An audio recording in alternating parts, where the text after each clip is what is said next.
আকাশত চলিব ভাৰতৰ আধিপত্য সুখই Su-57ৰ জৰিয়তে হ'ব গেম চেঞ্জাৰ যুদ্ধ এতিয়া আকাশত চলিব ভাৰতৰ ৰাজ 84খন সুপাৰ হান্টাৰ জেট হ'ব ভাৰতৰ ৰাছিয়া ভাৰতৰ এতিয়ালৈকে আটাইতকৈ ডাঙৰ ফাইটাৰ চুক্তি অন্তিম পৰ্যায়ত মেক ইন ইণ্ডিয়াৰ অধীনত নিৰ্মাণ হ'ব বিশ্বৰ আটাইতকৈ মৰাত্মক ষ্টেলথ জেট চীন পাকিস্তানৰ যুদ্ধ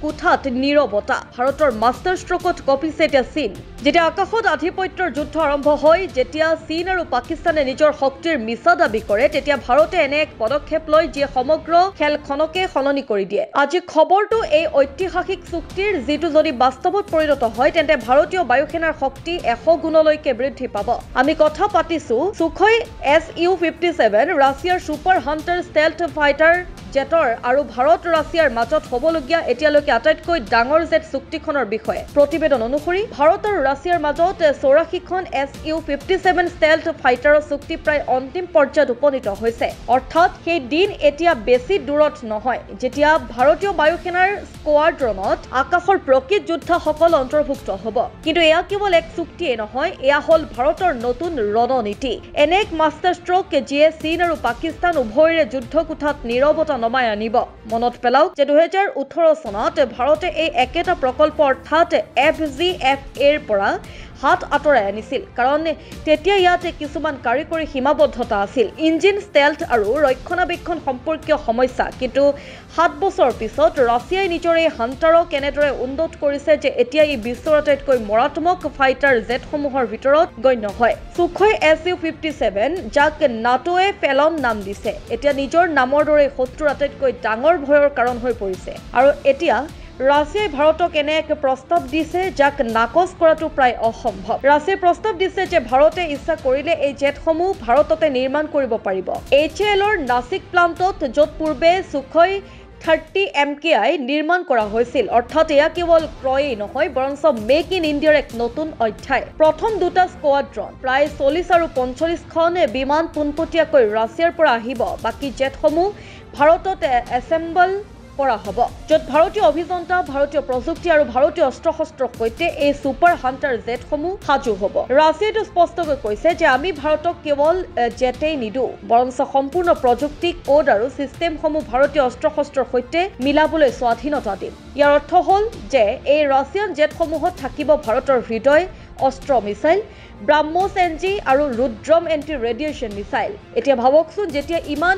মৰাত্মক জেট ভাৰতত নিৰ্মিত মিসাইলৰ সৈতে সজ্জিত হৈ উৰা মাৰিব তেতিয়া আকাশৰ দৃশ্য কেনেকুৱা হ'ব কিয় সুখই Su-57ক সুপাৰ হান্টাৰ বুলি কোৱা হয় এয়া একে পঞ্চম প্ৰজন্মৰ ষ্টেলথ ফাইটাৰ জেট যাৰ আটাইতকৈ ডাঙৰ শক্তি হ'ল অদৃশ্যতা ৰাডাৰ ইয়াকে ধৰা পেলাব নোৱাৰে ইয়াৰ ইঞ্জিন সুপাৰ ক্ৰুজ মুডত উৰিব পাৰে অৰ্থাৎ আফটাৰ বাৰ্নাৰ অবিহনেও সুপাৰসনিক বেগত ইয়াৰ অস্ত্ৰ শস্ত্ৰসমূহ ভিতৰত লুকুৱাই ৰখা হয় যাৰ ফলত ইয়াৰ ৰাডাৰ সিগনেচাৰ অতি সৰু হৈ থাকে শত্ৰুৰ ৰাডাৰে ইয়াক কেৱল এটা চৰাই বুলি ভাবে আৰু যেতিয়ালৈকে তেওঁলোকে বুজি পায় যে এয়া এক শিকাৰী তেতিয়ালৈকে আক্ৰমণ হৈ যায় ইয়াৰ ওচৰত বায়ুৰ পৰা বায়ুলৈ আৰু বায়ুৰ পৰা মাটিলৈ দুয়োবিধ মিসাইল আছে যিয়ে শত্ৰুৰ ঘাটিলৈকে গৈ ধ্বংসলীলা চলাব পাৰে সেয়া চীনৰ J-20 হওক বা পাকিস্তানৰ যিকোনো জেট সুখই Su-57ৰ সন্মুখত দুটা কেৱল পুতলা হিচাপেহে প্ৰমাণিত হ'ব কিয় ভাৰতৰ এতিয়া এই জেটৰ প্ৰয়োজন ভাৰতীয় বায়ুসেনাক এই সময়তে 42 ঘণ্টা স্কোৱাড্ৰনৰ প্ৰয়োজন কিন্তু তেওঁলোকৰ ওচৰত কেৱল 30টাহে আছে পুৰণি MiG-21ৰ দৰে যোদ্ধাসকল অৱসৰপ্ৰাপ্ত হৈছে ৰাফেল আৰু তেজছ আহিছে কিন্তু সেইবোৰে সম্পূৰ্ণ প্ৰয়োজনীয়তা পূৰণ কৰিব পৰা নাই আনফালে চীনে নিজৰ J-20 জেট মোতায়েন কৰিছে আৰু পাকিস্তানেও নতুন ফাইটাৰৰ সন্ধানত আছে সেয়েহে ভাৰতে সিদ্ধান্ত লৈছে যেতিয়ালৈকে স্বদেশী AMCA সাজু নহয় তেতিয়ালৈকে এই ৰাছিয়ান সুপাৰ হান্টাৰে ভাৰতীয় আকাশৰ ৰক্ষা কৰিব যেতিয়া এই সুখই Su-57 ভাৰতীয় বায়ুসেনাৰ ৰঙেৰে সজ্জিত হ'ব তেতিয়া তাৰ প্ৰতিখন পাখি প্ৰতিটো গৰ্জন ভাৰতৰ শত্ৰুসকলৰ বাবে এক সতৰ্কবাণী হ'ব এই চুক্তি কেৱল জেটৰেই নহয় বৰঞ্চ ভাৰতৰ আত্মবিশ্বাসৰ কাহিনী এনে এক ভাৰত যি এতিয়া প্ৰতিৰক্ষা প্ৰযুক্তিৰ আত্মনিৰ্ভৰশীল আৰু আক্ৰমণাত্মক দুয়োটাই এই 2025 চনৰ নতুন ভাৰত যিয়ে কেৱল ৰক্ষাই নকৰে প্ৰয়োজন হলে শত্ৰুৰ হৃদয়ত ভয়ও বহুৱায় এতিয়া প্ৰশ্ন হয় এই চুক্তি ভাৰতৰ বাবে গেম চেঞ্জাৰ প্ৰমাণিত হ'বনে Su-57 সঁচাকৈ চীনৰ J-20 কে পিছ পেলাব পাৰিবনে আপোনাৰ মতামত কমেণ্ট কৰি আমাক জনাওক আৰু ভিডিঅ'টো ভাল লাগিলে লাইক শ্বেয়াৰ কমেণ্ট আৰু চেনেলটো ছাবস্ক্ৰাইব কৰিবলৈ নাপাহৰিব।